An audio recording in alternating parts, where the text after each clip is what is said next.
So I don't even know why I'm making a video on this. There's probably about 400 videos on an export brace install. So, you know, whatever. Anyways, this is an eBay special, which is interesting. I got it on eBay. It was only like 50 bucks, I think $56 shipped. Hecho NT1. Quality of Scott Drake. So I'm told, by the way, thanks Dave Perez for talking me into this. Told that this helps with the handling. I don't know. I don't really have a problem with the handling on this thing. With all the new suspension components that are on it, I drive this thing 80 miles an hour down the freeway, no problem. With the 283s in the rear end, it's actually quite comfortable at, 75 consistently. So, but, a lot of people run this, so we'll go ahead and get it installed.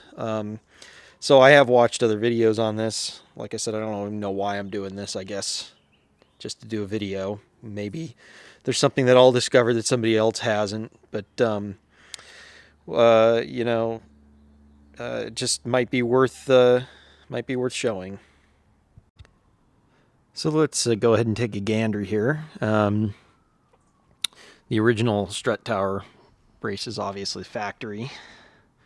I've got some stuff zip tied up under here for all the fuel injection wiring harness I kind of cleaned up under there, so obviously I'm going to have to loosen that up. And I hate using zip ties anyways, so maybe we'll get a little fancier with it. This is what happens when I start getting tired after 2 days of doing like fuel injection install, is you start doing stuff like this. I don't like that. I like stuff like this and stuff like this where you're using nylon braid. It's okay to use the little zip ties on that just to keep it closed. They're not so noticeable, but I don't like using them as an attachment point. So maybe what I'll do when I get the export brace in here is we'll put some more P-clips on it and make this a little bit cleaner. It just was kind of a last-minute cleanup thing. So I've been looking at this, and it feels like there's weld nuts on the bottom here that are probably attached to the old bracket. So I'm thinking, well, I've probably got hardware to replace this anyways. This looks like this is 3/8 hardware, and I got more 3/8 hardware than Carter's got little pills. So, I'll probably be able to replace those. And it looks like with the export brace, I'll probably need some nuts. So I've got some Nylock nuts or lock washers, or I don't like using split washers, but, maybe that'd be what's appropriate there. I'm not sure. So we're going to look at that. This hardware comes off here. This export brace goes here. These should be long enough. If they're not, I can run to the hardware store and get some new carriage bolts for this that'll work. I'm hoping that I don't have to, though. They might be a little bit difficult to find them. These are 5/16 fine. I'm looking at them. So, but anyways, this shouldn't be too difficult. The way the other guy that did this popular video on YouTube, he puts it up on jack stands on the inside of the engine mounts to bring the shock towers in, which absolutely makes sense to me if it's got an alignment problem, to get the holes to all line up. So, we're just going to kind of see how this is going to play out. I'm not sure, but I'll probably try doing that first. I'll probably jack it up and put the jack stands down there, at least on the lower control arms, right in that area, right down here somewhere. So that's going to be one of the first things we do, is probably jack it up. And then I'm going to take the tower shock mounts out. These can be removed with the shocks in there. I'll probably have to finagle this a little bit, but it should be very doable. So this shouldn't be too difficult. It's probably just going to be a little bit of alignment. Might have to take a lady finger and get this guy aligned over here.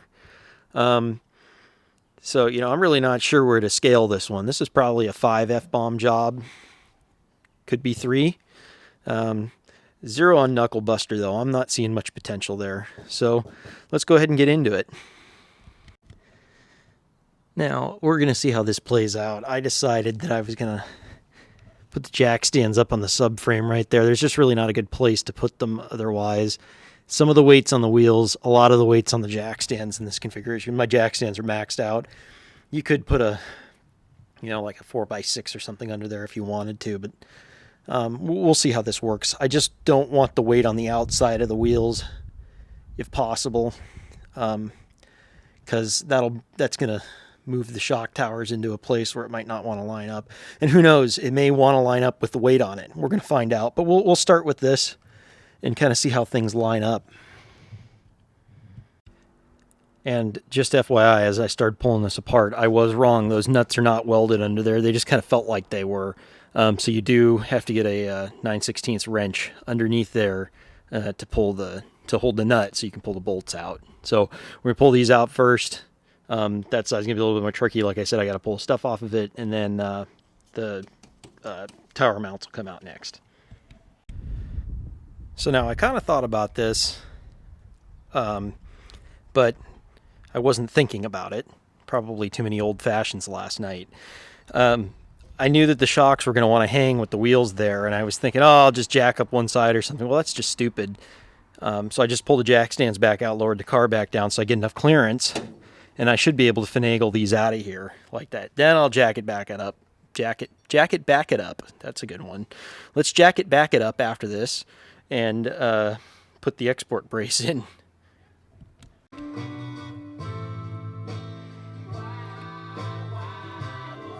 I guess this is a pretty appropriate song. So here's the export brace. Just wanted to show you guys real quick. Probably most folks have seen this before though, so just wanted to show it to you before we go ahead and plop it on there. So this is a little bit of what I expected here without the car jacked up. I've got it there sitting. It's a little bit too far back over there, and it's certainly the shock tower is too far out that way. So it's jacking it up in the center on the cross member, which I really kind of hate doing, but it seems to work all right. That should make this fall into place. The towers are too close in right now is what it looks like. So we're going to jack it up from the center, and then we'll kind of go from there. Then I've got a locating dowel for this. Ironworkers call it a lady finger. You guys do with that what you want, but that's what they call it. Or a spud wrench.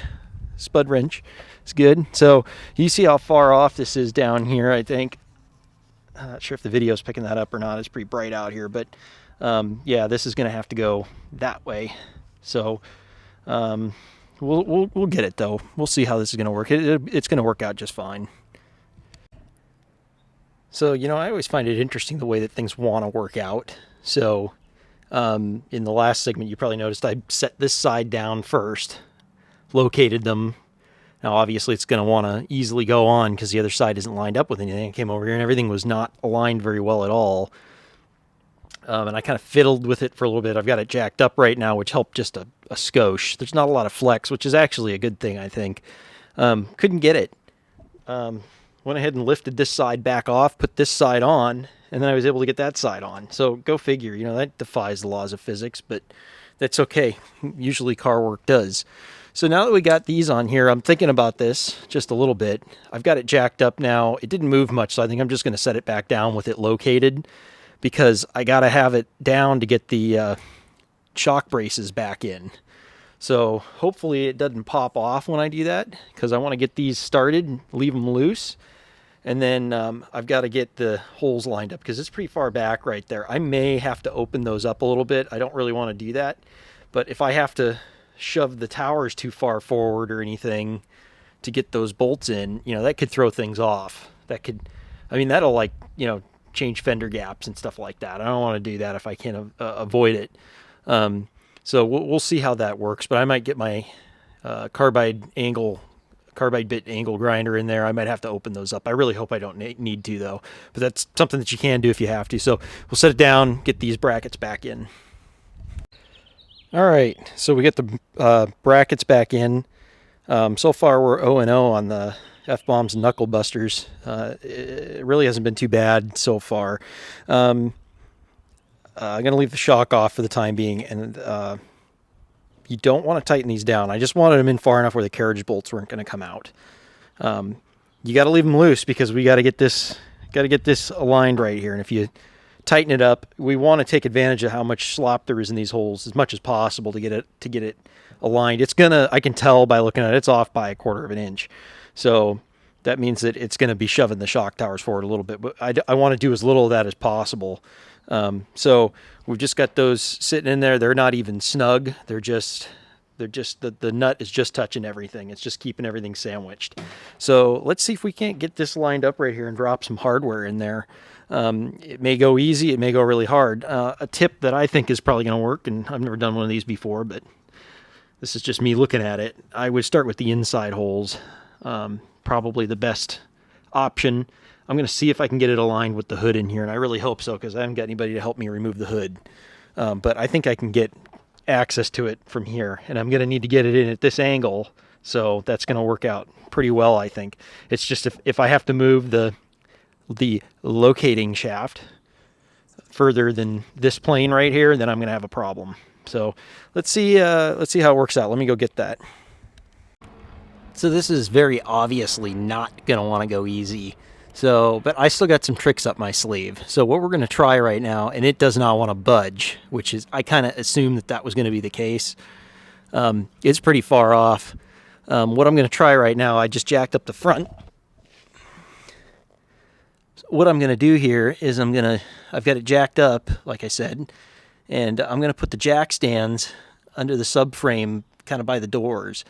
Normally, I don't like doing that because you don't want to hang all that weight off the subframe, but I think in this case, it's going to do exactly what I want to, and it's going to pull the front end forward. So we're going to give that a shot. So what I mean by that, too, in case you're wondering, I may not have it high enough yet. Yeah, I do, just barely.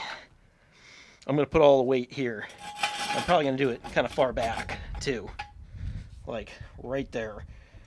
To get as much of the weight pulling the front end forward as possible. So let's give that a shot. Well, we're officially at 1 fuck. It's so far off. It almost, which I don't even understand, it's almost off worse now that I jacked it up and hung the front end, which doesn't make any sense to me. This thing is way stiffer than I thought it would be. I'm going to think on this for a little bit. There's a few different ways to kind of accomplish this. One of them would be to open up those holes, but the way that this bracket's designed, there's not a lot of relief left that I can do, and I need a good quarter of an inch, maybe even more. So I'm going to have to think about this one for a little bit. I don't have a solution right off the bat. I'm sure that there's folks probably going, if you're watching this right now, even though I'll probably have this solved, I'm sure by the time that I post it. But yeah, let me think on this for a little bit. So now that I've got the entire Vintage 6 forum replying to a post on how to get this thing in here, the answer that I was looking for, look, I realize that I've got to get it into position, and I know there's a lot of things that I can try, and there's a lot of things that I have tried, and I'm going to do what everybody's suggesting right now. I got a bottle jack and I got my 2x4. I'm going to get it in here, and I'm going to get the shock tower spread as soon as I clear some stuff out of the way. But I've tried jacking it up and hanging it. I've tried different corners. I've tried doing it from the center. None of that's moving anything, so I am going to get the bottle jack in here. I can get both of these on, but I can't get that on. I can get that on and that on, but I can't get this on. I can get that on and not get both of these at the same time. So there doesn't seem to be a combo yet, but I do see that I could move it out a little bit. So I'm going to jack it up so the suspension's not reacting on the towers, because we don't want that, right? We want the suspension hanging. So I'm going to go ahead and do that. And we're going to get the bottle jack and a 2x4 in here, and I'm going to push the fenders out. It's going to be a little tricky with the motor in here, but I'm going to do my best. So we'll give that a try. All right, so out of all the weird combos that we've got here, and, I got a lot of advice from all you guys. Most of the guys that watch my videos are on the Vintage 6 forum lately, so I know you guys probably saw my post. Of all the weird combos that seem to be working now, I've got the car jacked up under the crossmember, which is the opposite of what should work, because this bracket is too far that way. So don't ask me why, but it seems to be kind of happy with it. Spread with a bottle jack. Got the bottle jack in there. I got both these on, which these went on in the first place. These didn't really give me any trouble. So a lot of folks were saying, jack this thing up left and right, but that, you know, it really hasn't been the problem, although it seems to be helping a little bit. And the only explanation I can have for that is, which makes sense, right? Let's think about the physics here. If I spread this, they get further apart, which is going to want the bracket to be further apart, which is going to shorten the bracket. Right? I mean, it's pretty stout, but it is bending a little bit. It's just enough for me to get the bolts in there. So I got all three sticking out here. I got all three sticking out there. I got two of them in over there, which tells me as soon as I get some nuts on there, I'm going to be able to get all four of them. So it's going to go, but it's been a huge bitch. This is a total, you know, 5 on the F-bomb scale. It really fought me. And there's a lot of folks, you know, they're saying the car's probably not straight. You know, look, the thing's 55 years old. I'm sure it's not straight. The only place this car's been hit is in the rear. I can tell by looking at it. Everything else suggests this thing's never had any front end collision damage at all. So at any rate, I think we're going to get it though. It looks to me like it's finally going to be happy. So just give me a few minutes to get, I want to get these bolts in back there, because then I got to lower it back down again to get the tower mounts back on. Hopefully they'll go easily. So let me get this cinched up back here. All right, so we got it, folks. You know, again, those of you that are on the Vintage 6 forum, thanks again for your help. I'll tell you, you know, most of the things everybody suggested were things that I was already trying. What the solution finally was to get the right combo of all of those things. You know, I'd heard about doing this. I wasn't considering doing it, though, because I'm really not, it really wasn't having that problem. The spacing was not enough this way. This direction, I could get both of these on. Now, what I tried this last time that seemed to work, and I think I already stated it in the last segment, but I'm just going to clarify it again.